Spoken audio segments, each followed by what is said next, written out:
First off, we have this from Fox 5 San Diego. Marine killed, several injured in vehicle rollover during training at Camp Pendleton.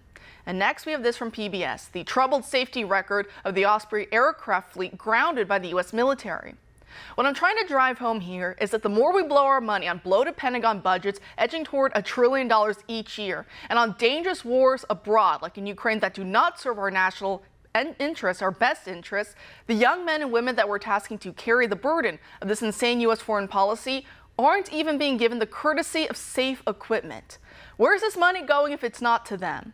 They're being asked to use outdated equipment, oftentimes with known safety hazards, and then every time a bunch of them die from entirely preventable tragedies that the military refuses to spend money on to fix, they throw back in the service members' faces their commitment to give up their lives if need be for the defense of this nation.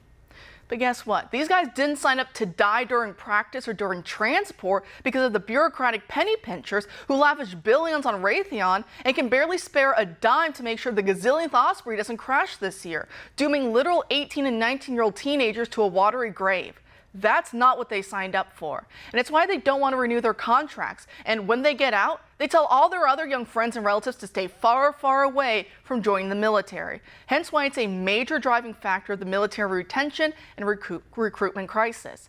Joining us now to discuss all of this and more is military defense attorney Davis Johns. Davis, thanks for being here tonight. Good evening. So we just had another Marine killed in a rollover in California, despite it being well known for many years that these tactical vehicles do not have the same safety features that are standard on civilian cars like anti-lock brakes and electronic stability controls. And then you just had 8 American service members killed last week off the coast of Japan when their Osprey crashed, and those have a long track record of safety issues. Is this killing morale in the ranks, would you say? It absolutely is, and it's an issue that just doesn't seem to go away. And the problem is we're writing unlimited checks, blank checks for foreign wars that don't impact national security. We're not taking the time to secure our own border. And then we have a Pentagon that can't pass an audit. We have all of this military spending, but it's going into the pockets of the military industrial complex, and it's not getting to the military members that need it. Yes, there's always going to be training accidents. Yes, fundamentally, the things military members do are dangerous, but there are inexcusable things that happen because the resources aren't being invested into the right place. You're absolutely right. There are training things that can be done, but there's just no excuse when you have parts that are wearing out on the Osprey, parts that are known to be dangerous, and we're not spending the money and resources on fixing those planes and making sure those parts and those products are up to the standard, and the resources are never there to do that. That's the problem in the military today. The resources are not there to buy bullets and bombs and to spend the money on this equipment. It's there for other things, but it's not there for the priorities because often, political operatives that are at senior levels in the Pentagon are not spending the money on the right things. And again, they cannot pass an audit, and there's not accountability on this. I mean, I can tell you horror stories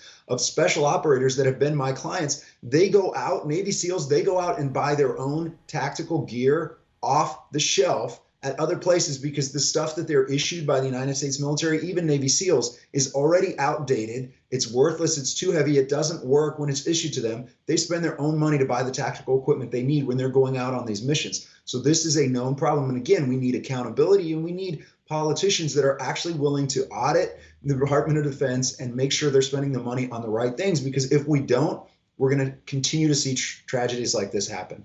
We will, and like you said, there's a world of difference between we know what they engage in, even the training itself is dangerous, but that's one thing. It's a completely different thing when there's a lot of known safety issues and you can't even get to training safely because the vehicle you're in or the Osprey that you're in or anything else, that you may be used to be transported in, that itself has fundamental problems that could break down and kill you. Those are worlds of difference, and I hate how people try and conflate the two, right? And so, like you were saying, people that loved ones that I know that have served, we go back and forth. I always send them these headlines, these articles, these updates, because it just keeps going on and on. I had a loved one who was, serving, and they were on a ship, and either as a general or some other high-ranking member of the Marine Corps came on, and everyone's like, ooh, the big guy, the head cheese is here, and everyone be on your best behavior, and they were going to be going around in Ospreys, right? And so my loved one was below decks, waiting for their turn to go up.